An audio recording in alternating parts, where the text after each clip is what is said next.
I'm a public servant. I've been an employee of the Attorney General's office for 12 years where I fought robocalls and the opioid crisis and issues like that. Grew up in Fort Smith, actually, and went to Hendrix College, and after Hendrix went off to law school and then clerked for a federal judge. Clerked there and understood and learned how to manage a court docket. I'm really excited to bring those skills to bear as a potential judge. I've also worked, like I said, at the Attorney General's office for 12 years, and I've enjoyed the opportunity to be a public servant at every opportunity. And I guess, too, with this one sort of being a family court as of right now, kind of what do you bring to that table? Because I know it's a different world, in the AG's office doing some of their things, but what do you think you bring to the table in terms of the family court aspect? What I hope as a judge, and particularly in family court, is I want to have a court where everybody wants to come to that court. I want to be as fair and impartial as I possibly can. I want for families to know that they have a compassionate heart in their judge, someone who wants to make sure that they're heard, someone who makes sure that everything is fair at every opportunity. And as a judge with no preconceived notions as to how that ought to look, I'm excited to be able to bring that to the bench. And I know with the judicial campaigns, it's a little different in terms of the campaigning and all that sort of thing. And you really can't go in there and I'm going to make all these promises. But what are some things that you would want to change about Division 14? Sure, there are a couple of things. I don't know if it's specific necessarily to a division, but in terms of the practice of law, one of the things as a lawyer that's difficult is understanding exactly what time the court has available at any given time. We like to be able to look at what the trial court calendar looks like. So I would like to look at alternative means, such as online or on a phone app of some way, in some sense, to understand what time the court has available for a hearing. But additionally, and what I learned from being a federal court clerk for Judge Robert T. Dawson in Fort Smith, is that there are ways that we can make sure that court dockets move quickly. One way is to make sure that a scheduling order is issued in every case as soon as that answer gets filed. That gets everybody moving really fast. It gets the case coming to conclusion, and that's important because the meter's ticking. Whenever people are paying their fees, the meter's ticking, and as a judge, I'm going to be very conscious of that issue. Justice is expensive, and I want to make sure that I'm somebody who is very concerned about that issue so that people have access to the courts. But the final thing that I want to do is have a pending motions list. Any issue that needs to be decided by the court will be in a to-do list of sorts that will be decided in due course, and my promise is that it will be done within 6 months of any fully briefed motion that could decide the whole case. Mm-hmm. So I'm ready to serve and to bring efficiency to this process. Is that something that you've kind of seen? Because a lot of people have sort of brought up similar ideas, whether or not they put their own twist on it.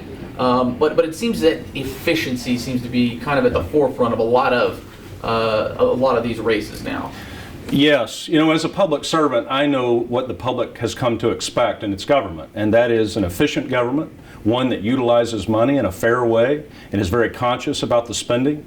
And so I view efficiency as a way to help with that. That's a way to save taxpayer money, and that's a way to also help people who have fears and concerns about the court also. So I'm ready to do that. I think that efficiency is a key to this. Another thing we've kind of seen start to really take over the bench in general is just that overall feeling of compassion. It's more than just throwing the book at people because you broke the law and this is the punishment. And it seems that that's really starting to seep into the bench at all different levels, is that level of compassion. What do you want to bring in terms of that? Well, I'll say this, when I was 13, my parents divorced. It was my first experience with the courts. And I know that I saw the letters that were coming in. I was very concerned with where my dad was going to live. I was very concerned with where my mom, or how she was going to be able to take care of me and my sister. And those issues were, as a child, they were scary to me. Yeah. I know that children are scared. I know that parents are actually scared too. And when they come to the court, I want them to be at ease. I want them to be comfortable and to know that they have a compassionate and fair judge, because at the end of that process with my parents and their divorce, I knew that there was a fair and compassionate judge there. Every child who has to undergo this process and every family that has to undergo this process needs to be assured that that's what they're going to get in a judge, and I'm going to be that kind of judge. I want people to be very pleased with the result and what they get when they come to my court. I'm just any old voter here. I guess sell me on Shawn Johnson. If I don't know anything about what's going on, what all the divisions and everything mean, why should I vote for Shawn Johnson? Well, I'm a rule-bound public servant, and I say that because I believe in the rules, and the rules are a way that we understand what the process should be governed by. Public service is what a judge does first and foremost. I've been a public servant for nearly 20 years in total. I think that judges have a special trust that's put in them by the people, and one where they need to maintain their sense of self, and they need to be very humble. And I think that humility is something that I, as a rule-bound public servant, will bring. I'll be a very humble public servant as a judge, and I would be honored to serve. Switching gears a little bit here, people just don't seem to pay attention to these types of races, and obviously too, we know it's a little different with the campaigning styles and the way you got to go about doing that. You can't necessarily solicit donations, things like that. But why is it just even overall, it is important as a role as it is? Why do you think people just don't seem to get into it as much as they probably should? Sure, Jay. The judicial races are nonpartisan. And I think naturally when you remove people's tendency to be in a team, so to speak, from the race, it makes it somewhat less interesting and also less identifiable. I mean, on the ballot, we're just people, and we have no identifier as to who we are. And I think that that's why the judicial race is so important, that it's a long job interview. I've been doing this for a year, talking to people, going to events and seeing them, and making sure that they see my heart and my compassion for public service and for them. Judicial races are different also, I think, because people are generally nervous about courts. I think they're scary. I think they're foreign. Unless you're a lawyer, they're usually pretty foreign, or in law enforcement in some capacity.